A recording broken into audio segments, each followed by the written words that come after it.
Ramadan itu air, dan Ramadan ini memerlukan tempat yang bersih. Kenapa Ramadan gagal memberikan efek pada kehidupan kita? Karena hatimu yang menjadi bejana. Tempat menampung air yang dituang itu merupakan bejana dan gelas yang kotor. Gelas yang kotor menjadikan air tidak terlalu bermanfaat ketika dituang di dalamnya.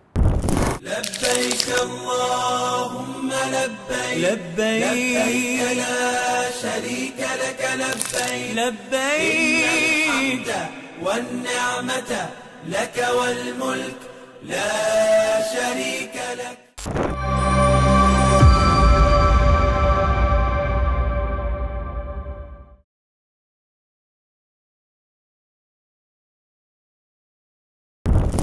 Assalamualaikum warahmatullahi wabarakatuh. Innal hamdalillah wassalatu wassalamu ala Rasulillah wa ala alihi wa sahbihi wa man tabi'ahum bi ihsan ila yaumil qiyamah. Kepada seluruh keluarga besar ASDP dan kepada seluruh para pengurus dan seluruh para istri pejabat yang tidak mampu saya sebutkan satu persatu, yang semoga Allah memberikan kepada kita kekuatan di dalam hati kita. Semoga kita senantiasa memiliki hati yang bersih. Semoga kita senantiasa memiliki bejana jiwa yang bening di dalam kehidupan kita. Karena sesungguhnya hati yang bersih dan bejana yang bening itulah yang akan menjadikan kita berkualitas di dalam kehidupan. Kadang-kadang penyakit itu datang di dalam kehidupan kita bukan hanya karena pola makan, tapi terkadang karena pola pikir dari hati kita yang keruh. Makanya kita memohon kepada Allah supaya kita diberikan hati yang bersih, jiwa yang bening. Tidak ada hasad, tidak ada kebencian, tidak ada merasa paling tinggi di antara kita. Karena siapapun yang telah memiliki hati yang bersih, maka dia telah memiliki energi besar dan telah memiliki kekuatan besar di dalam kehidupannya. Semoga Allah berikan kepada kita hati yang bersih di dalam kehidupan ini, dan semoga dengan hati yang bersih maka kita bisa melakukan banyak kebaikan di dalam kehidupan kita. Semoga Allah mudahkan dan Allah rahmati kita. Alhamdulillah, tentunya senantiasa kita bersyukur kepada Allah atas setiap nikmat yang Allah berikan kepada kita. Tentunya syukur ini berbanding lurus dengan 3 perkara. Syukur itu berbanding lurus dengan ketenangan, syukur itu akan berbanding lurus dengan kelapangan, dan kita akan mendapatkan pula keberkahan. Tidak ada yang paling kita butuhkan di dalam kehidupan kita kecuali 3 pilar ini. Kita ingin mendapatkan ketenangan supaya hati kita tidak berisik dan hati kita tidak bergumuruh dengan setiap masalah yang kita jumpai. Kita tentunya ingin mendapatkan kelapangan di dalam kehidupan kita supaya hati kita luas, supaya kita bisa memaknai perjalanan kehidupan kita walaupun kita mendapatkan masalah, dan tentunya kita ingin mendapatkan keberkahan. Karena sesungguhnya tidak ada perkara yang paling besar yang Allah turunkan dalam kehidupan kita kecuali adalah keberkahan. Tidak mungkin kita akan mendapatkan ketenangan, tidak mungkin kita mendapatkan kelapangan, dan tidak mungkin kita mendapatkan keberkahan kecuali adalah ketika kita bersyukur. Kalau sudah bersyukur, hati kita menjadi tenang. Kita tidak mudah depresi, kita tidak mudah frustasi. Kalau hati kita sudah dalam kondisi lapang, tidak ada yang bisa membuat kita kecewa karena hati kita betul-betul sudah dilapangkan oleh Allah. Dan ketika kita mendapatkan keberkahan, maka semua harta yang kita dapatkan akan menyelamatkan kita dari segala macam keburukan dan kerusakan. Kita mendapatkan harta, tetapi kita diselamatkan dari zina, pasangan kita diselamatkan dari perselingkuhan, dan banyak hal-hal merusak yang Allah selamatkan kalau kita mendapatkan keberkahan. Para nabi dan para rasul, kalau kehidupan mereka ditarik dengan benang merah, maka inti kehidupan para nabi dan para rasul itu mendapatkan keberkahan, mendapatkan ketenangan, dan mendapatkan kelapangan di dalam dada mereka. Itulah yang Allah sampaikan di dalam beberapa ayat. Ketika Allah mengatakan, Allah melapangkan dadamu, Allah berfirman di dalam surat Al-Insyirah, Alam nashrah laka sadrak. Ketika Allah menyampaikan tentang ketenangan, Allah sampaikan di dalam surat Al-Fatah, Huwaladzi anzala sakinata fi qulubil mu'minin. Bukankah kami yang menurunkan ketenangan di dalam hatimu? Dan ketika Allah menerangkan tentang keberkahan, Allah terangkan di dalam surat Maryam. Ketika Nabi Isa mengatakan, Wa ja'alani mubarakan ainama kuntu. Jadikanlah aku berkah dimanapun aku berada. Inilah yang menjadikan kita bersyukur. Kita tidak perlu membandingkan kehidupan kita dengan kehidupan siapapun. Kita tidak perlu membandingkan suami kita, anak kita dengan anak siapapun dan suami siapapun. Karena kita tidak bisa mengukur kebahagiaan kita dengan kebahagiaan orang lain. Istri yang solihah bukan hanya mereka yang pandai di dalam melakukan ketaatan. Istri yang solihah itu adalah istri yang mereka tidak perlu membandingkan keluarganya dengan keluarga siapapun. Siapapun yang dia bersyukur tidak membandingkan. Siapapun yang dia bersyukur, dia tidak akan terusik dengan apa yang menjadi teras kehidupan orang lain. Siapapun yang bersyukur, pastinya Allah memberikan ketenangan, Allah memberikan kelapangan, dan Allah memberikan keberkahan. Moga-moga kita tidak pernah lupa, tidak ada hari yang kita temui kecuali, ya Allah berikanlah kepada kami kelapangan, sebagaimana firman-Mu, alam nasyrah laka sadra. Berikan kepada kami ketenangan di dalam kehidupan, dan berikan kehidupan kami adalah keberkahan. Bukan bahagia yang menjadikan kita bersyukur, tetapi bersyukurlah, pasti kita akan dibahagiakan oleh Allah Subhanahu wa Ta'ala. Amin ya Rabbal Alamin. Ibu-ibu di ASDP yang semoga Allah rahmati dan Allah berkahi. Tentunya kita paham sekali bahwasanya Ramadan itu merupakan sebuah karunia besar yang Allah berikan kepada kehidupan manusia. Ramadan itu bukan hanya sekedar fikih. Ramadan itu bukan hanya sekedar rutinitas dan momen yang selalu berulang setiap tahunnya. Tetapi Ramadan itu merupakan karunia besar, di mana Allah memberikan Ramadan kepada kita. Itu anugerah yang tidak akan sama dengan anugerah waktu yang kita dapatkan selain bulan Ramadan. Ramadan itu prime time, di mana setiap ketaatan yang kita lakukan di bulan Ramadan sangatlah bernilai besar. Dan setiap transaksi ibadah yang kita kerjakan itu bermanifestasi dengan pahala yang sangat berlimpah ketika kita lakukan di bulan Ramadan. Karena bulan Ramadan historinya luar biasa, dan bulan Ramadan Allah jadikan pada bulan ini melipat gandakan setiap ketaatan yang kita lakukan, ibadah yang kita kerjakan dengan kelipatan yang jauh lebih besar dari apa yang kita bayangkan karena keberkahan yang ada di dalam bulan Ramadan.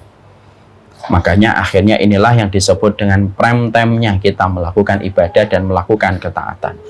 Tidak ada satu bulan yang paling banyak Allah membebaskan manusia dari ancaman api neraka kecuali terjadi di bulan Ramadan. Tidak ada rahmat yang Allah sebarkan begitu berlimpah kepada setiap manusia kecuali itu terjadi di bulan Ramadan. Karena dahsyatnya Ramadan di dalam kehidupan manusia. Ketika kita sudah memahami Ramadan itu merupakan karunia besar dan merupakan anugerah besar di dalam kehidupan, kita juga perlu diingatkan sedikit bahwasanya Ramadan itu merupakan salah satu di antara sedikit amal yang mampu menandingi orang yang berjihad. Ya, kita sepakat ya Ibu, bahwasanya puncak amalan Islam itu adalah ketika kita berjihad. Maka sesungguhnya tidak ada di antara sedikit amal yang mampu menandingi kita untuk mendapatkan amalan berjihad kecuali adalah mereka yang melakukan ketaatan secara maksimal di bulan Ramadan, di mana amalan ketaatan yang dilakukan di Ramadan itu mengungguli mereka yang berjihad kalau mereka betul-betul maksimal di dalam melaksanakan Ramadan mereka. Ada sebuah riwayat yang patut menjadi sebuah insight dalam kehidupan kita dan patut menjadi sebuah perenungan untuk kita, yaitu satu riwayat yang sahih dari seorang sahabat besar yang bernama Thalhah bin Ubaidillah. Thalhah bin Ubaidillah itu menerangkan kepada kita, yaitu tentang satu kisah nyata yang dilihat oleh beliau, dialami oleh beliau, dan akhirnya menjadi faedah untuk kita berkaitan tentang Ramadan. Kisah ini atau riwayat ini bermula ketika ada dua orang yang datang dari Yaman. Ada dua orang datang dari Yaman dan mereka bersahabat akrab, sebagaimana Upin dan Ipin, kemana-mana bareng dan tidak pernah terpisah di antara keduanya. Dua orang datang dari Yaman ini masuk Islam dan mereka menetap barengan ketika mereka di kota Madinah. Ketika mereka berada di kota Madinah, maka mereka itu kemana-mana selalu bersama. Ya. Maka pada satu waktu ada panggilan jihad bersama Rasulullah SAW. Dua-duanya mengikuti jihad. Ya. Dan salah satu di antara keduanya itu meninggal dunia di dalam jihad. Saya ilustrasi, saya visualkan supaya lebih mudah bagi kita memahami. Jadi dua orang datang dari Yaman. Maka ketika ada panggilan jihad bersama Nabi, mereka ikut perang. Lalu yang pertama, yang ini meninggal dunia di dalam peperangan. Yang ini masih hidup. Yang ini hidup sampai 1 tahun setelah yang pertama. Dia meninggal dunia bukan di dalam jihad, tetapi meninggalnya karena sakit, lalu meninggal dunia. Lalu ketika dua-duanya sudah meninggal dunia, maka Tolha itu bermimpi pada satu malam, berjumpa dengan keduanya di dalam mimpinya. Di dalam satu tempat yang begitu indah yang bernama surga. Yang bernama surga. Maka di dalam surga itu ada panggilan orang-orang yang memasuki surga. Tolha berpikir, pasti yang dipanggil masuk surga pertama kali yang ini. Karena yang ini mati syahid di dalam peperangan. Yang ini nanti dipanggil setelah yang pertama. Tapi ternyata apa yang difikirkan oleh Tolha itu tidak terjadi. Ternyata yang dipanggil pertama kali masuk ke dalam surga itu bukan sahabat yang mati syahid, tapi sahabat yang ini. Dia masuk ke dalam surga, ditinggikan derajatnya di surga. Dan begitu lama terbentang jarak antara yang pertama yang dipanggil ke surga ini dengan yang berikutnya. Ternyata setelah sekian lama, sahabat yang mati syahid ini baru dipanggil masuk surga. Dan ketika diambil masuk surga, maka kedudukannya di bawah sahabat yang meninggal 1 tahun setelah dia. Dia derajatnya yang mati syahid di bawah yang mati 1 tahun setelahnya. Begini. Maka Tolha lalu merasa heran dengan mimpinya. Bagaimana ada seorang sahabat yang mati syahid, tapi ternyata tidak dipanggil pertama kali ketika masuk surga. Justru sahabat yang tidak mati syahid dipanggil pertama kali masuk surga. Dan ternyata sahabat yang mati tidak karena mati syahid dan mati setelah yang pertama, itu kedudukannya lebih tinggi daripada yang mati syahid. Tolha setelah mendapatkan itu, Tolha bingung, bangun dari mimpinya bertanya ke banyak orang. Dan tidak ada satupun yang bisa memberikan jawaban yang memuaskan untuk Tolha. Sampai akhirnya terdengar oleh Nabi dan dipanggil ini Tolha. Tolha ditanya, apa yang kamu tanyakan tentang mimpimu, wahai Tolha? Ya Rasulullah, gimana aku tidak bertanya tentang mimpiku? Ada 2 orang, yang pertama mati syahid, yang kedua tidak mati syahid, meninggal 1 tahun setelah yang mati syahid. Kenapa yang dipanggil masuk surga yang ini dulu, baru yang ini? Maka Nabi mengatakan dengan sebuah jawaban. Jawaban Nabi inilah yang menjadi petunjuk untuk kita.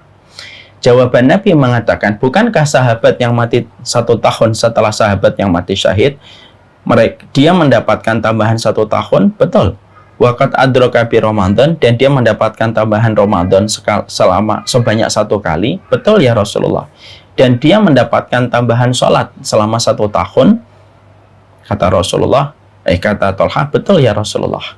Maka Nabi menjawab, tambahan Ramadan 1 kali dan tambahan sholat selama 1 tahun, itulah yang menjadikan derajatnya lebih tinggi daripada sahabat yang meninggal 1 tahun sebelumnya, walaupun dia meninggal dalam kondisi mati syahid. Ibu bisa menghitung kira-kira berapa waktu sholat? 365 kali 5 berarti 1825 waktu sholat wajibnya aja. Tambahan sholat wajib selama 1 tahun ditambah dengan Ramadan 1 kali, itu ternyata meninggikan derajatnya, melejitkan posisinya lebih tinggi daripada yang mati syahid, dengan tambahan 1 Ramadan dan 1 tahun sholat yang dia kerjakan. Yang menarik adalah Nabi menyebutkan kata Ramadan dulu sebelum Nabi menyebutkan kata sholat. Berarti menunjukkan bahwasanya Ramadan itulah yang betul-betul melejitkan amalnya sampai dia ditinggikan di surga dibandingkan yang mati syahid. Riwayat ini, riwayat yang sahihah, patut menjadi perenungan untuk kita. Supaya kita betul-betul mengerti, supaya kita betul-betul memahami begitu dahsyatnya kehidupan Ramadan apabila sudah Allah berikan di dalam kehidupan kita. Ya, dan inilah yang menjadikan kita sekali lagi harus memahami Ramadan itu bukan sekedar fikih. Ramadan itu bukan hanya sekedar momentum yang berulang. Tapi Ramadan itu merupakan anugerah dan karunia besar, di mana Ramadan itu menjadi shortcut-nya kita untuk mendapatkan rahmatnya Allah dalam kehidupan kita. Tidak ada paruh waktu yang paling cepat melejitkan diri kita untuk mendapatkan rahmatnya Allah kecuali di bulan Ramadan. Makanya kita tentunya paham, ke Bintaro ada jalan pintas, ke Bekasi ada jalan pintas, ke surga pun ada jalan pintas. Dan jalan pintas itu adalah ketika kita beramal secara maksimal di bulan Ramadan. Tidak apa adanya, tidak ala kadarnya, tetapi betul-betul maksimal Ramadan kita maknai untuk menjemput rahmanya Allah. Karena itu merupakan jalan pintas manusia menuju kepada surga. Tidak mungkin orang yang jatuh cinta kepada surga, dia tidak jatuh cinta kepada Ramadan. Karena apa? Karena sesungguhnya Ramadan itu berbau surga. Maka sesungguhnya orang yang jatuh cinta kepada Ramadan itu pasti, orang yang jatuh cinta kepada surga pasti jatuh cinta kepada Ramadan. Karena bulan Ramadan identik dengan surga yang dibuka oleh Allah selama 30 hari. Itulah dahsyatnya Ramadan di dalam kehidupan manusia. Maka setelah kita memahami bahwasanya Ramadan sedahsyat itu, dan ini merupakan amalan favorit yang paling Allah cintai ketika seorang manusia itu beramal. Ini merupakan waktu yang paling banyak Allah mengampuni manusia. Dan ini merupakan waktu yang sangat banyak ketika Allah itu mengampuni setiap orang yang beriman ketika mereka mendapatkan Ramadan. Tapi di sisi yang lainnya kita juga harus paham bahwasanya Ramadan ini kita bukan hanya sekedar melakukan amal ketaatan yang kita kerjakan. Kita bukan hanya sekedar melakukan amal yang kita lakukan ketika Ramadan itu datang. Tapi yang paling penting juga adalah bagaimana kita menjaga Ramadan kita dengan hati yang bersih. Karena apa? Karena Ramadan dan hati itu merupakan satu hal yang berkaitan dan tidak bisa dipisahkan. Ini tidak bisa dipisahkan antara Ramadan dengan hati. Kenapa? Karena sesungguhnya hati kita itu adalah bejana dan Ramadan adalah air yang dituangkan di dalam bejana. Jadi Ramadan itu sebagaimana perumpamaannya, yaitu sebagaimana gelas yang dituangkan di dalamnya itu adalah airnya, maka gelas itu adalah hatinya dan air yang dituangkan itu merupakan Ramadannya. Sambilkan ilustrasinya supaya mudah. Ya. Jadi kita dalam masalah Ramadan ini bukan hanya sekedar fikih. Ya, ini bukan hanya sekedar fikih, tapi ini merupakan persoalan hati yang kita harus betul-betul persiapkan supaya Ramadan itu betul-betul bermakna. Dan tentunya kita harus waspada terhadap berbagai macam perkara yang bisa merusak Ramadan kita. Dan salah satu di antara perkara yang merusak Ramadan kita itu adalah amalan-amalan hati kita yang terkadang tidak kita sadari itu menjadi rayap bagi Ramadan kita dan akhirnya merusak Ramadan kita tanpa kita sadari. Karena sekali lagi, saya ingin menggambarkan kepada ibu supaya kita merenung dan menggambarkan kepada hati kita bahwasanya Ramadan itu adalah, dan hati kita itu kedudukannya kayak gelas yang di dalamnya itu dituang air. Ini sambilkan gelas. Ini gelas. Maka gelas ini adalah hati kita. Air yang dituang di dalam gelas ini namanya Ramadan kita. Kalau Ramadan ini dituangkan kepada bejana dan kepada gelas yang kotor, maka air itu tidak akan bisa memberi manfaat. Ibu misalkan datang ke rumah, lalu ibu pengen minum, lalu disodorkan kepada ibu satu gelas. Gelasnya kotor, gelasnya sudah bekas kopi, sudah bekas wedang jahe, tidak dicuci. Lalu begitu saja dituangkan air putih, disodorkan kepada kita. Kita tentunya akan merasa jijik dengan apa yang kita minum. Airnya sih bersih, tapi gelasnya yang kotor. Maka kita akan menampik gelas tersebut. Kita tidak mau untuk minum di gelas itu bukan karena airnya, tapi karena tempat air itu kotor. Kita harus mengerti. Sama pula, Ramadan itu air, dan Ramadan ini memerlukan tempat yang bersih supaya bisa memberi manfaat kepada orang ketika mereka mendapatkan anugerah air minum.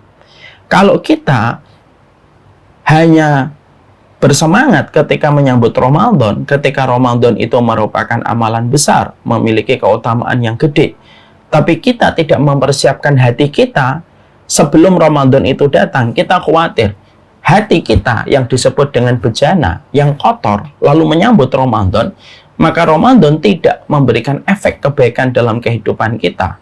Padahal Ramadan itu harusnya memberikan efek besar pada kehidupan kita. Kenapa Ramadan gagal memberikan efek pada kehidupan kita karena hatimu yang menjadi bejana. Tempat menampung air yang dituang itu merupakan bejana dan gelas yang kotor.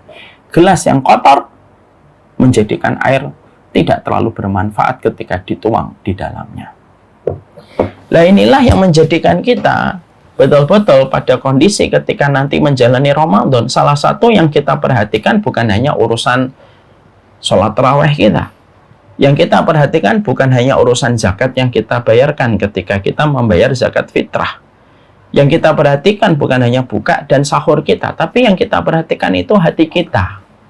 Makanya, ada beberapa hal yang kita harus betul-betul sadari dan harus kita jaga hati kita. Ketika Ramadan itu datang, dengan penjagaan hati kita, supaya Ramadan itu betul-betul bermakna. Karena ada dosa-dosa yang dilakukan oleh hati, yang apabila dosa itu kita tetap kerjakan di bulan Ramadan, walaupun kita puasa, Ramadan itu tidak memberi kebaikan untuk kita karena dosa-dosa yang dilakukan oleh hati kita. Kadang kita, orang itu ketika Ramadan mampu menahan minuman, mampu menahan makanan, tapi tidak mampu menahan dosa yang dilakukan oleh hatinya. Yang apabila kita melakukan dosa yang dilakukan oleh hati, itu berpotensi bisa merusak amal ibadah yang kita lakukan. Ibu-ibu, saya ingin menyampaikan, tidak setiap orang yang menanam benih itu panen. Tidak setiap orang yang memberikan laporan langsung diterima oleh atasan. Ya. Tidak setiap orang yang berbisnis mereka sukses. Sama pula, orang yang mereka menjalani Ramadan belum tentu mereka mendapatkan ketakwaan dalam Ramadan yang telah mereka lakukan. Dan itulah yang menjadikan kita paham, di balik ada amal itu ada perusaknya. Di balik ada kayu, ada rayapnya. Ya, di balik ada gula, ada semutnya. Di balik besi ada karatnya. Dan kita harus paham perusak amal Ramadan yang kita waspadai dari kondisi hati yang kotor, melakukan dosa, melakukan maksiat, yang menjadikan Ramadan kita menguap, yang menjadikan Ramadan kita dimakan oleh rayap, yang menjadikan Ramadan kita digigit oleh semut sampai habis, yang menjadikan Ramadan kita berkarat. Dan ini yang terkadang banyak orang tidak menyadari. Sekarang kita harus setidaknya membahas pada kesempatan hari ini setidaknya ada 3 dosa hati yang tentunya harus kita soroti supaya kita mampu mengimunisasi hati kita, menjaga hati kita sebelum Ramadan datang sampai nanti Ramadan itu kita jalani dari perkara-perkara yang bisa merusak Ramadan kita sebagaimana rayap ketika merusak kayu. Dan kita harus mengingatkan, Ibu, Allah itu kan sudah sering menyampaikan kepada kita bahwasanya di dalam salah satu ayatnya Allah itu sering berfirman, Allah itu berfirman kepada kita, wala takunu kallati naqadat ghazlaha mim ba'di quwwatin ankasa. Ya. Maka Allah menyampaikan di dalam salah satu ayatnya, janganlah kamu sebagaimana seorang perempuan yang telah memintal benang, lalu ternyata setelah dia semalam suntuk begadang memintal benangnya, di pagi harinya dia merusak apa yang dia pintal semalam suntuk karena dia tidak sadar dia telah melakukan kerusakan di waktu paginya. Itu merupakan perumpamaan yang sangat indah dari Allah. Banyak orang yang rajin beramal, tapi terkadang mereka tidak waspada terhadap segala macam perusak dari amal yang telah dia lakukan. Kita buka di dalam Quran, saya bacakan dulu. Allah menyampaikan di dalam surat An-Nahl 92, janganlah kamu sebagaimana seorang wanita yang memintal benang semalam suntuk lalu dia merusak apa yang dia pintal semalam suntuk ketika di waktu pagi hari itu datang. Di situ kita mendapatkan Allah jelas menyampaikan, oh, kamu itu jangan hanya sekedar beramal, tapi kamu harus waspada terhadap apa yang bisa merusak amal kamu. Makanya Allah juga menyampaikan dalam surat Muhammad, ya ayyuhalladzina amanu atiullaha wa atiur rasula wa la tubtilu a'malakum. Makanya di dalam surat Muhammad Allah juga menyampaikan dengan ayat yang senada. Wahai orang yang beriman, taatlah kamu kepada Allah, taatlah kamu kepada Rasul, dan janganlah kamu membatalkan amal solih yang telah kamu lakukan dengan dosa dan maksiat yang tidak kamu sadari.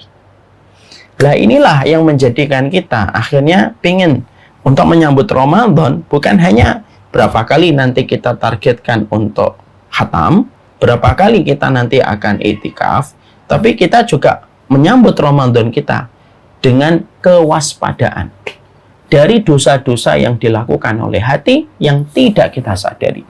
Dosa-dosa yang dilakukan oleh hati berpotensi besar menodai keagungan Ramadan yang Allah berikan pada kehidupan kita. Setidaknya 3. Ada dosa yang kita harus selalu sadari. Maka yang pertama, jangan sampai ketika kita di bulan Ramadan, lalu tanpa kita sadari kita masih menyimpan kebencian dan permusuhan di antara seorang mukmin dengan mukmin yang lainnya. Sehingga akhirnya menjadikan Ramadan kita itu menjadi Ramadan yang rusak. Karena ketika kita menyimpan dendam kepada saudara muslim dan kita menyimpan pertikaian kepada sesama saudara muslim. Ada sebuah riwayat yang sangat indah dalam riwayat Muslim yang patut untuk menjadi sebuah pegangan dan petunjuk untuk kita supaya kita jangan sampai ada kebencian di dalam hati kita, baik sebelum Ramadan terutama ketika Ramadan. Ketika Rasulullah Shallallahu Alaihi Wasallam menyampaikan tuftahu abwabul jannah yaumul isnaini wa yaumul khamis. Dalam hadis riwayat Muslim, berarti ini hadis sahih. Nabi mengatakan sesungguhnya pintu surga dibuka oleh Allah pada hari Senin dan pada hari Kamis. Ya. Fa yughfaru likulli 'abdin man la yusyriku billahi syai'a. Setiap hamba pada hari Senin dan Kamis diampuni dosa-dosanya oleh Allah selama mereka tidak berbuat syirik kepada Allah. Selama mereka tidak berbuat syirik kepada Allah, diampuni oleh Allah. Jangan pernah mendekat kepada kesyirikan yang kita akan tersengat dengan kesyirikan itu. Karena apa? Karena kalau melakukan kesyirikan tidak akan diampuni oleh Allah. Lalu dilanjutkan, illa rajulan kanat bainahu wa baina akhihi syahna. Dan kepada orang yang apabila dirinya dan ada saudaranya terjadi permusuhan di antara mereka. Ungduru hadaini hatta yastaliha. Maka Allah berfirman, kalau kepada dua orang ini yang masih menyimpan pertikaian dan permusuhan, jangan diampuni sampai mereka berdamai dan rukun kembali. Hatta yastaliha. Ungduru hadaini hatta yastaliha. Perhatikanlah kedua orang ini, jangan dikasih ampunan pada hari Senin dan Kamis ketika pintu surga dibuka sampai mereka itu damai kembali. Ungduru hadaini hatta yastaliha. Allah sampai mengulang 3 kali. Jangan diampuni dua orang ini yang bermusuhan sampai mereka damai kembali dan rukun kembali di antara mereka. Yang menarik, Ibu, dalam hadis riwayat Muslim ini, Rasulullah itu menerangkan, Allah itu menyampaikan kepada malaikat, kalau hari Senin dan hari Kamis, buka pintu surga, ampuni semua orang, selama mereka tidak melakukan 2 hal. 1, tidak berbuat syirik. Yang kedua, illa rajulun bainahu wa bainahu syahna. Dan yang kedua yang tidak mendapatkan ampunan pada hari Senin dan Kamis itu siapa? Orang yang mereka bermusuhan. Yang menarik adalah kalimat setelahnya. Allah sampai mengatakan 3 kali. Ungduru. Hadaini. Ya. Ya, ungduru. Hadaini hatta yastaliha. 2 orang ini ditangguhkan untuk mendapatkan ampunan. Hatta yastaliha. Sampai mereka berdua damai. Dan itu diulang oleh Allah 3 kali. Jadi, hadis ini memberikan arti kepada kehidupan kita bahwasanya ternyata ketika kita menjalani Ramadan, lalu kita terlibat dengan permusuhan, pertikaian, lalu kita mungkin ketika Ramadan, kita terbakar oleh emosi, terbakar oleh hawa nafsu, sampai bertengkar dengan suami kita, bertengkar dengan istri kita, bertengkar dengan anak kita, bertengkar dengan mungkin teman kantor kita atau istri teman kantor kita. Kita tentunya khawatir dalam hadis riwayat Muslim nomor 265. Kita khawatir jangan-jangan inilah yang menjadikan kita tertahan tidak mendapatkan ampunan di bulan Ramadan. Kenapa? Karena pertikaian dan permusuhan yang kita rawat pada hati kita, ataupun ketika kita terlibat dengan pertikaian dan permusuhan ketika di bulan Ramadan. Makanya ketika di bulan Ramadan, ayolah kita sama suami kita saling berbicara. Ayolah bang, kita pas Ramadan jangan sampai bertengkar. Kalau Ramadan saja kita tidak bisa rukun, terus di bulan mana lagi kita akan rukun? Kalau Ramadan saja kita tidak rukun. Ada waktu quality time yang harusnya kita berikan sama suami kita dan istri kita. Saya sama istri, ibu sama suami. Duduk sebentar, mungkin makan sebentar di luar berdua. Membicarakan apa yang harus kita lakukan ketika Ramadan. Karena Ramadan itu bukan hal yang biasa. Planning itu harus kita berikan. Dan kita bicara sama suami kita, salah satunya itu apa? Yuk, kita kalau pas Ramadan, jangan ada pertengkaran. Saya sebagai istri tidak banyak nanti emosi, tidak banyak baperan. Abang jangan terlalu egois ketika pas Ramadan. Kalau pekerjaan selesai, langsung pulang, temenin kita dalam beribadah gitu. Supaya apa? Supaya kedamaian yang kita rasakan ketika kita berada di dalam rumah kita, itulah yang akan menjadikan kita mendapatkan keberkahan dalam Ramadan yang kita lalui. Kita khawatir kok kalau Ramadan ini itu tidak memberikan kepada kita rahmat, tidak memberikan kita magfirah ketika kita banyak bertengkar. Ya. Memang dosa permusuhan tidak sebagaimana dosa makan dan minum ketika Ramadan pada waktu siang. Kalau makan dan minum kan kelihatan jelas ini kayak dosa besar. Tapi pertikaian dan permusuhan itu pun juga dosa besar tanpa kita sadari. Karena Allah itu pingin sesama hambanya Allah itu kita saling rukun. Apalagi suami istri. Sehingga kita harus mengerti betul tentang perkara ini. Sehingga kita tidak hanya sigap nanti Ramadan kita berapa kali itikafnya, berapa kali kita ini. Bukan hanya itu saja. Tapi Ramadan ini betul-betul kita beningkan hati kita, bersihkan jiwa kita supaya tidak ada pertikaian. Sesama istri karyawan di ASDP, gimana kita pas Ramadan? Belajar untuk saling menghargai, belajar saling menyayangi, belajar saling memaafkan, supaya kita tidak menyimpan kebencian. Karena apa? Menyimpan benci itu berat. Hate is heavy. Benci itu berat. Dan ternyata bukan hanya benci itu berat, ternyata kebencian kita yang melahirkan pertikaian dan melahirkan permusuhan itu bisa menjadikan kita ditahan kebaikannya oleh Allah, tidak diampuni dosa-dosa kita, tidak diampuni maksiat kita. Sebagaimana kita kalau bermusuhan pada hari Senin dan Kamis, itu tidak diampuni kita sampai kita berdamai, terlebih lagi ketika Ramadan. Makanya sesama muslim juga nanti ketika Ramadan tidak usah meributkan masalah fikih. Ada yang 11, ada yang 23, sama-sama kita hormati. Ada orang yang nanti mungkin Ramadannya ikut NU, ada orang yang Muhammadiyahnya, orang yang Ramadannya ikut Muhammadiyah, sedang kita hormati walaupun kita tetap memilih pendapat yang paling kuat. Ya. Itu merupakan perkara yang harus kita bangun supaya kita senantiasa mengerti Ramadan itu harus menjadi momen waktu ketika tidak ada lagi orang yang kita musuhi ketika di bulan Ramadan, dan kita pun tidak menciptakan pertikaian dan tidak menciptakan permusuhan ketika Ramadan nanti datang dalam kehidupan kita. Ini yang pertama. Ya. Makanya nanti ketika Ramadan kita harus mengedepankan husnudzon sesama saudara kita. Kita memadamkan 1000 alasan untuk membenci saudara kita, dan kita menghadirkan 1001 alasan untuk mencintai saudara kita. Saling husnudzon di antara kita, tidak menyakiti, menjaga diri dari berbagai macam komentar yang sifatnya nanti akan menyakiti saudara kita. Karena bisa jadi kalau kita sampai menyakiti saudara kita dengan prasangka kita yang buruk, dengan komentar-komentar yang tidak nyaman didengarkan olehnya, bukankah kita juga tidak mau dikomentari yang buruk? Kita khawatir nanti kalau kita tidak berusaha komitmen untuk menjaga diri kita dengan husnudzon, dengan kita berbaik sangka kepada saudara kita, dengan kita memberikan alasan untuk saling bersaudara ketika di bulan Ramadan, kita ini kayak gali lubang tutup lubang.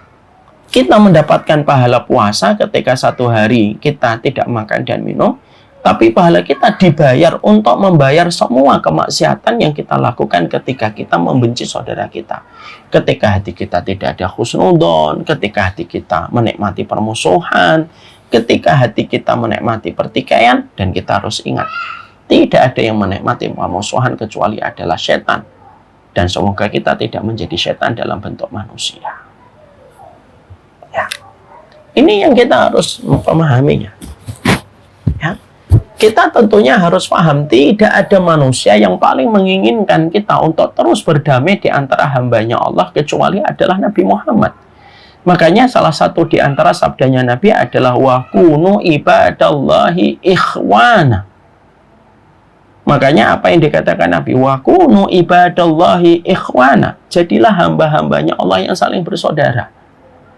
Makanya kenapa Nabi dipertemukan dengan Muhajirin dan Ansor di awal dakwahnya beliau, supaya kita selaku umatnya itu mendapatkan role model. Oh, harusnya kita sesama muslim itu sebagaimana gambaran antara Muhajirin dan Ansor, rukun, guyub, damai ketika sama-sama menjadi umatnya Nabi Muhammad. Bukankah kita semuanya anak Nabi Muhammad dalam urusan keyakinan agama? Kenapa kita harus bertengkar?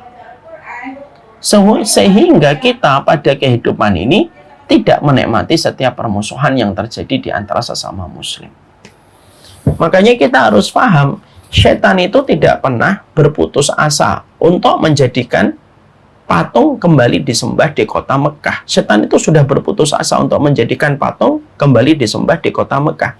Tapi setan itu tidak pernah berputus asa untuk menjadikan antara muslim dengan muslim saling bermusuhan. Saya ulang kembali. Ya. Inna syaitana qad ya'isa ayya'buduhul musalluna fi jaziratil Arab. Setan itu sudah berputus asa untuk menjadikan patung kembali disembah di kota Mekah. Dia sudah tahu tidak mungkin itu terjadi lagi. Mustahil itu terjadi lagi. Tapi walakin fit tahrishi bainahum, tetapi setan itu tidak pernah berputus asa untuk menjadikan setiap muslim itu saling bermusuhan. Dari suudzon, dari berburuk sangka, merasa paling benar, gampang menghujat, gampang mencela. Sehingga akhirnya setan itu yang paling menikmati setiap pertikaian dan permusuhan yang terjadi di antara sesama muslim. Dan kita khawatir ini kalau kita memasuki benihnya Ramadan, jangan-jangan benihnya Ramadan nanti ternoda dengan pertikaian dan permusuhan ketika kita tidak mengedepankan husnudzon kita, tidak menjaga perasaan saudara kita, tidak melakukan tabayun ketika kita mendapatkan berita, lalu kita tidak memberikan alasan yang terbaik kepada saudara kita. Kita khawatir itu akan menjadi karat untuk Ramadan kita sebagaimana karat melemahkan besi. Ketika karat itu mendarat di permukaan besi, itu sebagaimana rayap yang mendarat di permukaan kayu. Dan itu kita khawatirkan di dalam kehidupan kita. Ya. Maka inilah yang menjadikan kita memahami yang pertama, dosanya hati yang bisa menodai kehormatan Ramadan itu apa? Dosanya hati yang menodai kehormatan Ramadan itu adalah ketika hatimu menikmati permusuhan. Janganlah menikmati permusuhan. Kalaupun kamu menggembirakan saudara muslim itu, pasti kamu akan dicintai Allah sebagai pemilik hamba itu. Kalau kamu mencintai sesama umatnya Rasulullah, umat Rasulullah itu pasti mencintai kita. Karena siapapun yang sama-sama menjadi muslim itu sama-sama umatnya Rasulullah SAW. Hati yang bersih itu adalah hati yang mahal sekali. Makanya saya sering berkata, dalam banyak hal, supaya kita itu punya alasan untuk saling mencintai, saya itu selalu mengatakan begini, bersatu itu perintah. Bersatu itu perintah. Tapi berbeda itu fitrah. Karena berbeda itu fitrah. Gimana? Kita tidak mungkin selamanya dalam satu hal itu sama terus, itu tidak mungkin, Ibu. Kita dengan anak kita saja, yang anak itu lahir dari rahim kita saja, banyak ibu dan anak mereka berbeda pendapat, padahal itu anaknya pernah menghirup nafas bersama ibunya dari usia 4 bulan sampai 9 bulan, berarti 5 bulan dia menghirup nafas bareng bersama ibunya, pernah makan bareng bersama ibunya dari usia 4 bulan sampai 9 bulan, 5 bulan apa yang dimakan ibunya dimakan oleh anaknya. Itu pun banyak sekali kasus yang terjadi antara seorang ibu dengan anak, mereka berbeda pendapat. Anaknya suka uduk, ibunya suka nasi goreng. Kalau anak dan ibu saja kadang berbeda pendapat, suami istri saja yang mereka sudah tidur bareng bertahun-tahun saja masih suka berbeda, walaupun mereka hidup satu atap, apalagi kita muslim dengan muslim. Manajemen kita muslim dengan muslim itu apa? 50% kita menemukan kecocokan, 50% kita berdamai dengan ketidakcocokan ketika melihat saudara muslim, semata-mata mengharapkan ridho dari Allah. Makanya saya selalu membangun sebuah narasi, berbeda bersatu itu perintah, berbeda itu fitrah. Saya membangun narasi fikih itu luas, yang sempit itu hati kita. Selalu saya membangun sebuah narasi, janganlah kita menjadi muslim sebagaimana gunting yang merobek persaudaraan, tapi menjadi muslim sebagaimana jarum yang merekatkan persaudaraan. Mari kita memasuki Ramadan tanpa ada hati membenci, dan tidak usah bagi kita itu menikmati permusuhan kita. Dan jangan kita itu bermusuhan ketika Ramadan datang, terutama antara kita dan suami kita, antara kita dengan anak kita. Cukup. Moga-moga ketika Ramadan rumah tangga kita damai, tidak ada teriakan. Ibu paham apa itu salah satu ciri keluarga yang dicintai oleh Allah? Innallaha idza arada min ahli baitin khairan ayyudkhilahumur rifqa bainahum. Allah itu ketika mencintai satu keluarga, Allah menjadikan keluarga itu penuh dengan kelembutan, dan tidak ada teriakan, tidak ada pertikaian, tidak ada hujatan di antara mereka. Dan itu yang pertama yang harus selalu kita bangun. Kita duduk yuk. Dan ini merupakan momentum juga duduknya kita, duduk dengan teman kantor kita, sesama istri, suami kita gitu. Nanti kita duduk sama suami kita sebelum Ramadan datang. Ayo kita hadirkan Ramadan tanpa ada permusuhan. Supaya apa yang dikatakan Allah kepada malaikat itu tidak menimpa kepada kita. Sebagaimana hadis riwayat Muslim yang tadi kita baca. Ungduru baina hadaini hatta yastaliha. Tangguhkanlah kebaikan kepada dua keluarga ini sampai mereka berdamai kembali. Dan itu penting di dalam perjalanan kehidupan kita. Ini yang pertama.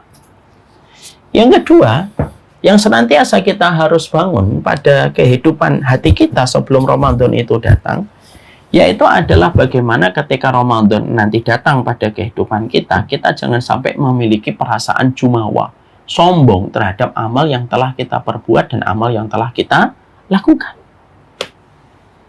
Ya. Karena apa? Karena sesungguhnya terkadang rahmatnya Allah itu tidak pernah menyapa hati yang meninggi dan jiwa yang melangit. Tapi rahmatnya Allah itu menyapa kepada hati yang merendah dan jiwa yang membumi. Kalau nanti di antara ibu-ibu, istri karyawan ASDP ini, diberikan oleh Allah kemudahan untuk khatam, kemudian untuk itikaf, kemudian untuk mengeluarkan zakat yang banyak, tetap peganglah hatinya supaya hatinya tidak meninggi dan jiwanya tidak melangit. Lalu kita merendahkan orang. Yang merusak kita itu kesombongan atas ibadah yang kita lakukan. Kalau nanti ibu-ibu mampu itikaf, jangan rendahkan yang belum mampu itikaf.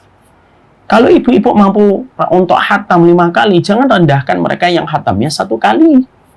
Kenapa? Rahmat Allah itu tidak pernah mendaki ke tempat hati yang tinggi dan jiwa yang melangit. Sehingga pastikan hati kita itu tawadhu di dalam setiap amal ibadah yang kita lakukan dan kita kerjakan. Rahmat itu kayak air, Ibu. Rahmat itu kayak air. Dia mencari tempat yang rendah, dan di tempat yang rendah dia berkumpul. Dan rahmatnya Allah itu berkumpul di orang-orang yang merendah. Karena bisa jadi ada orang yang mereka ketika malam tarawih ditegakkan, ada orang yang masih di luar masjid. Bisa jadi mereka sedang menyambung kehidupan, dan itu hukum yang wajib, dan tarawih kita sunnah. Mungkin kita bisa tarawih, ya karena kita memiliki kemudahan dalam rezeki. Tapi tidak semuanya itu orang sama kayak kita, Bu. Ada orang yang rela 50.000 hanya untuk dapat 50.000 doang. Maka dia itu harus berusaha untuk ngojek dari pagi sampai sore hanya untuk bisa mengumpulkan uang 50.000. Apalagi kondisinya hari ini susah. Saya pernah mendapatkan, saya pernah menjumpai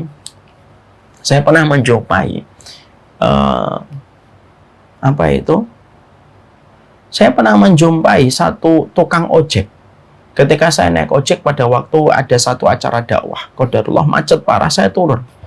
Maka tukang ojeknya itu dengan tulus gitu. Beliau ngomong sama saya, Ustadz, saya tuh kalau ngojek dari pagi saya nggak kuat.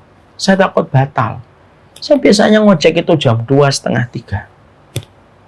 Saya biasanya ngojek itu jam 2:30, 3. Pulang-pulang jam 9 gitu.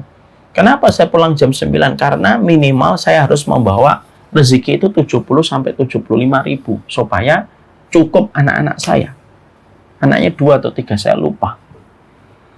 Dan sering sekali saya tidak bisa untuk tarawih Ramadan, kecuali kalau tiba-tiba dapat rezeki, ada customer ketika naik sama saya tiba-tiba ngasih 100 ribu, ya sudah, malamnya saya langsung tarawih. Tapi kan itu tidak setiap hari saya dapatkan bonus-bonus semacam itu, Ustaz. Dosa nggak saya kalau saya tarawihnya itu jam 9 atau jam 10? Masya Allah.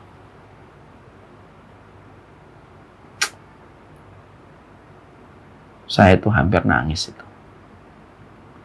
Saya peluk beliau. Saya itu usap-usap itu punggungnya beliau saat itu. Saya usap-usap itu punggungnya beliau. Dan ketika saya usap punggungnya beliau itu, saya mengatakan, Pak, Bapak mencari rezeki itu wajib. Adapun tarawih itu hukumnya sunnah. Ya, satu waktu semoga Bapak dimudahkan oleh Allah untuk tarawih awal waktu. Tapi kalau belum mampu, enggak apa-apa, Pak. Yang penting Bapak jangan ditinggal tarawihnya ya. Lalu Bapak itu ngomong, ya Allah, terima kasih ya Ustadz. Jawabannya sangat menenangkan saya. Gitu. Kita enggak pernah tahu, Bu. Jadi nanti kalau misalkan kita itikaf di luar, kita tidak pernah tahu yang di luar itu bisa jadi mereka sedang struggling dengan kehidupannya dan Allah ridho dengan ikhtiar mereka. Tapi bisa jadi kita yang di masjid ketika kita sudah sombong, ibadah kita itu hangus dengan kesombongan ketika kita telah melakukan ibadah itu dengan kesombongan. Makanya dipastikan yang kedua, termasuk di antara dosa hati yang harus kita waspadai ketika Ramadan itu datang, pastikan Ramadan kita jangan dengan hati yang sombong. Jangan dengan hati yang meninggi dan jiwa yang melangit. Itu yang kedua. Yang kita harus waspadai. Semoga kita senantiasa mendapatkan hati yang betul-betul terjaga. Ya. Tidak menjadi sombong dengan amal ibadah yang kita lakukan di bulan Ramadan. Kita tidak pernah tahu, Bu, pendosa yang kita jumpai bisa jadi Allah ampuni dan bisa jadi kita yang mungkin secara penampakan jarang melakukan dosa besar, tapi bisa jadi amal-amal kebaikan kita itu hangus dengan kesombongan kita. Yang kedua, dipastikan bahwasanya kita itu harus menjaga diri kita dari kesombongan. Yang ketiga, yang harus kita waspadai ketika Ramadan nanti datang, itu adalah bagaimana kita senantiasa gitu, ya, tetap memberikan kebaikan kepada saudara kita. Artinya, kita pada waktu Ramadan ini, ya betul-betul kita masih mencintai sesama muslim, masih mudah memberikan kebaikan kepada saudara kita yang membutuhkan. Jangan sampai ibadah yang kita lakukan bersifat egosentris untuk kita, lalu kita tidak peduli dengan orang lain. Hari ini kondisi masyarakat lagi berat. Dan semoga kita mampu merasakan hati yang hassas. Hati hassas itu hati yang sensitif. Empati dia terhadap saudaranya. Jangan sampai kita tidak peduli. Yang penting saya itikaf, yang penting saya tarawih gitu. Lalu kita tidak peduli dengan kondisi yang terjadi kepada saudara kita. Jangan. Agama kita bukan agama yang mendidik kita supaya memiliki kesombongan dan egosentris. Mikir diri kita doang, jangan. Pikirkan empati kita kepada saudara kita. Bagaimana kita tetap memikirkan saudara kita yang ada di Palestina. Ya. Bagaimana kita juga memikirkan tentang saudara-saudara kita yang ada di sekitar kita yang membutuhkan. Karena syariat Ramadan itu salah satunya supaya setiap orang ketika melaksanakan Ramadan, mereka itu merasakan empati, menumbuhkan empati untuk mengetahui bagaimana yang dirasakan fakir miskin ketika mereka lapar. Dan ini jangan sampai hilang. Jadi hati kita harus kita tumbuhkan empati kita kepada orang-orang yang ada di sekitar kita. Jadilah agen yang memberikan kebaikan untuk mereka. Ya. Berikan kecintaan kita kepada setiap orang yang di sekitar kita. Berikan bantuan yang bisa kita berikan bantuan kepada saudara kita di bulan Ramadan. Berikan manfaat. Jadilah sebagaimana air sungai yang mudah memberi kebaikan dan mudah memberi manfaat kepada setiap orang. Air sungai itu kan mudah memberi manfaat. Kita ambil airnya bisa dengan kita pancing atau kita jaring. Kita renang bisa. Ya. Kita cuci baju bisa, bahkan kita buang kotoran pun sungai setia dan menerima apa adanya ketika kita membuang kotoran di atasnya. Itulah sungai. Jadilah seorang muslim itu sebagaimana sungai di bulan Ramadan ataupun di luar bulan Ramadan. Jangan sebagaimana kita menjadi sumur. Kun nahran walatakun bi'ran. Jangan sebagaimana sumur. Sumur itu susah diambil manfaatnya. Dipakai renang tidak bisa, diambil airnya tidak, diambil ikannya tidak bisa. Dipakai untuk buang kotoran apalagi jelas tidak bisa. Makanya jangan kayak sumur, jadilah kayak sungai. Pas Ramadan hati kita ini harus terus memberi manfaat kepada orang, saling mengingatkan tentang empati, saling mengingatkan tentang kepedulian. Karena syariat Ramadan ditetapkan dalam kehidupan kita itu supaya kita memiliki empati terhadap apa yang dirasakan oleh fakir miskin. Mari kita doakan saudara-saudara kita yang sedang tertimpa dengan PHK. Semoga segera mereka mendapatkan pekerjaannya. Kita doakan kondisi-kondisi yang sudah dalam kondisi banyak orang yang sudah mulai teriak tentang kelaparan. Kita doakan di dalam doa-doa kita. Muslim itu tidak egosentris. Muslim itu tidak individualistis. Kenapa ada syariat Ramadan? Kenapa ada syariat zakat? Kenapa ada syariat untuk membantu? Itu semuanya karena Islam itu ingin supaya setiap muslim memiliki empati dari hatinya, baru dengan tindakannya. Dan kita menumbuhkan itu dalam kehidupan kita. Dalam kehidupan kita ketika Ramadan itu datang. Jangan sampai kita memiliki hati yang tidak peduli dan tidak empati kepada apa yang terjadi dengan orang di sekitar kita. Jadikan hati kita sebagaimana sungai yang terus ingat untuk memberi manfaat. Jangan jadikan hati kita sebagaimana sumur yang susah memberi manfaat kepada orang lain. Inilah yang harus selalu kita waspadai. Ramadan itu karunia besar yang Allah berikan di dalam kehidupan kita. Tapi Ramadan bagaimanapun, terkadang ada yang dinamakan dengan silent killer. Ada yang dinamakan dengan pembunuh Ramadan yang sangat halus. Yaitu ketika kita bertikai dan bermusuhan dan merawat pertikaian dan permusuhan. Yang kedua, ketika ada kesombongan pada hati kita. Yang ketiga, yaitu ketika hati kita tidak sensitif terhadap apa yang ada di sekitar kita dan tidak empati jiwa kita terhadap apa yang dirasakan sama orang di sekitar kita. Saya mendoakan semoga seluruh istri karyawan di SDP ini kita betul-betul diberikan kesehatan oleh Allah sampai Ramadan datang. Disehatkan oleh Allah. Dan semoga amal kita di bulan Ramadan diterima. Dan dipastikan. Kalau Ramadan kita ingin diterima, jadikan betul Ramadan kita tidak ternoda dengan berbagai macam dosa yang dilakukan oleh hati. Banyak orang ketika Ramadan tidak minum, tidak makan. Tapi mereka sombong. Tapi mereka menikmati permusuhan. Tapi mereka tidak menikmati empati di dalam hatinya. Mungkin kalau kita melakukan itu, bisa jadi Ramadan kita hanya mendapatkan haus dan lapar. Tapi tidak mendapatkan rahmat di sisi Allah. Rahmatnya Allah itu mahal. Dan tidak ada yang sepadan untuk mencari rahmatnya Allah kecuali hati. Semoga hati kita sehat. Semoga hati kita bersih. Supaya kita mendapatkan ampunan dan rahmatnya Allah yang begitu besar di bulan Ramadan. Wassallallahu ala nabiyina Muhammad walhamdulillahirabbil alamin.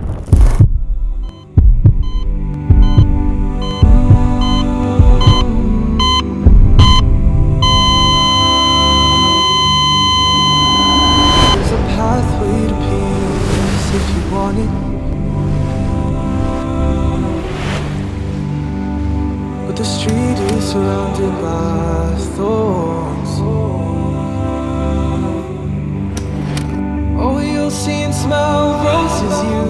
think you like,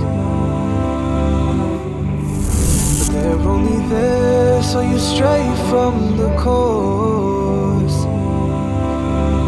Every chance that I get when I stand in some love, praying for guidance and hoping He opens my heart. Love and the faith filling up, but I know it'll fall. Hope it isn't for long, but I got it, can't stop it, won't slow up, keep walking. We fall down real often, it's all good, keep falling, keep falling down. Yeah, every chance that I get when I stand in some love, praying for guidance and hoping He opens my heart. Love and the faith filling up, but I know it'll fall. Hope it isn't for long. Yeah, said I've been trying to get it right, so I'm steady praying in the night, and I'm staying focused on the prize. All I'm thinking about is paradise. It's only Jannah I got my eyes on, cause peace is the only thing I want. And so I call out, oh Allah, Allahumma anta salam wa minka salam. It's only Jannah I got my eyes on, cause peace is the only thing I want. And so I call out, oh Allah, you are peace, my Lord. I'm on my knees for you, anything for and it's anything for you. All I need, oh Allah, you are peace. Won't you shower your peace upon me? On my knees for you, got me on my knees, anything for and it's anything for you. All I need is you, oh Allah.